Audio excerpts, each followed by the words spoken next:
I think that the most important things that we do, the two basic activities that we do, and I might have mentioned this previously before, and that is what I call skilled labor. And skilled labor, are the surgeries, the restorative procedures, the lab work that's associated with the service that we provide. So that's a category of skilled labor.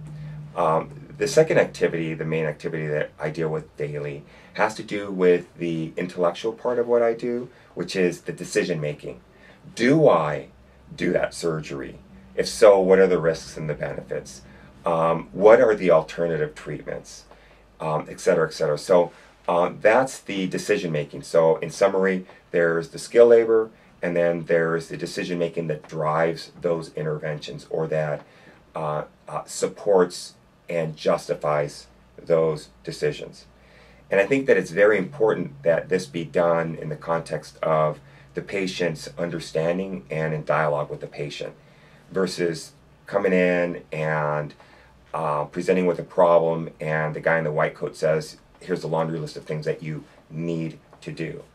And so I think those are the two things. And in my heart of hearts, I believe that what we do in dentistry for the most part is not life and death, but rather pertains to quality of life, and therefore should be values driven and informed.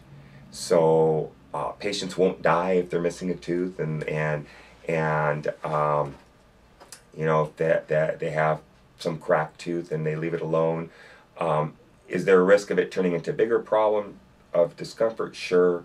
But it's not cancer, it's not heart disease, it's not some serious life and death medical problem. We do deal with that to some extent when it comes to oropharyngeal cancer and maybe some specific types of infections, but for the most part, it's elective in nature, and as such, should really involve the patient's understanding